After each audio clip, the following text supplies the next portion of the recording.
Are you interested in pre-Columbian art, Mrs. Taylor? Those were collected by my wife. She's dead. Brings a knife to a gunfight. What's your step, pouty mouth? Stars are fragile stuff. Bond. James Bond.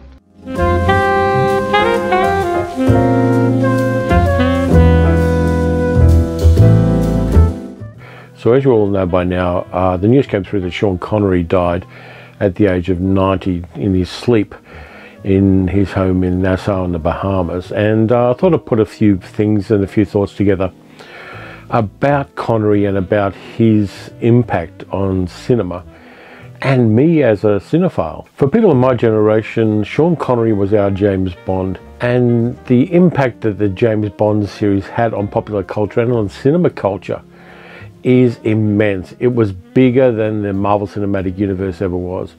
It was a phenomenon that rolled on for 10 solid years until Connery eventually decided he wasn't going to do it anymore after Diamonds Are Forever. And then of course went back to do it a decade and a bit later with Never Say Never Again, the Bond film about which nobody speaks, but I've got a great fondness for. I like Sean Connery as an actor. He was problematic at times in his personal life. He was admittedly not particularly a feminist, and there were those interviews where he said it wasn't necessarily a bad thing to hit women, which he later retracted as his thoughts on it evolved. And I suppose any man born in 1930 in poverty in Scotland is going to have opinions that don't necessarily line up with contemporary thinking. And he did grow up poor. He wasn't a person born to privilege at all, and he fought his way up. He was in the Navy. He was a model. He polished coffins for a living at one stage. He was a milkman. And he eventually went on the stage in South Pacific, in the British tour of South Pacific, the musical, and then moved on into cinema. He was in movies like Hell Drivers, and he did Hitchcock's Marnie after the Bond movies came out. And he really wanted to stretch beyond the stereotyping that 007 gave him, and in the 60s particularly. He did produce some interesting work, not always successful, but interesting work to show that he had chops outside the limitations of that gun barrel you see at the start of a James Bond film. He was really great in The Hill, a brutal Sidney Lumet movie about a British prison camp for soldiers.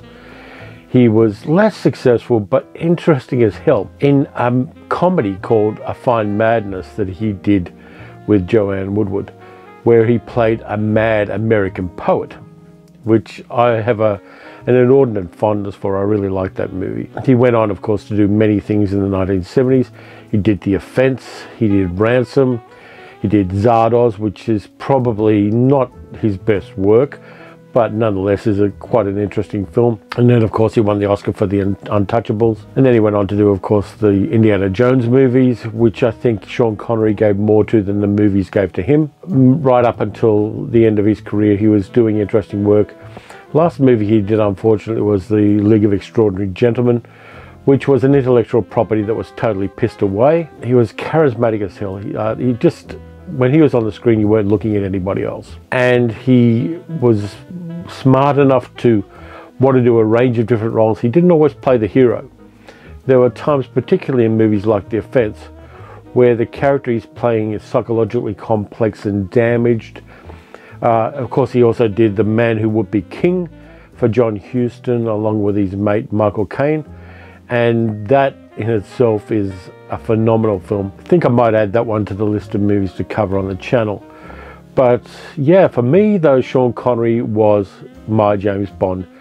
In Dr. No, From Russia with Love, Goldfinger, Thunderball, You Only Live Twice, Diamonds Are Forever, and Never Say Never Again. See, I can remember them right off the top of my head. He gave us a James Bond that was predatory and was a blunt instrument well before Daniel Craig was born. But I think that the legacy is in fine hands with Daniel Craig. I haven't got a problem with that at all. But just to summarise, I liked Sean Connery as an actor. I think he was an important part of particularly the British film industry at a particular time in history. And he will be remembered and he will be sorely missed. My condolences go to his family and his friends, and I just wish that we had more James Bond films from him, and also more movies where he gave us complex and detailed characters the way he did in many of his better films. So that's about it this time around. Take care of yourselves, and I'll catch you later in the week with something else entirely.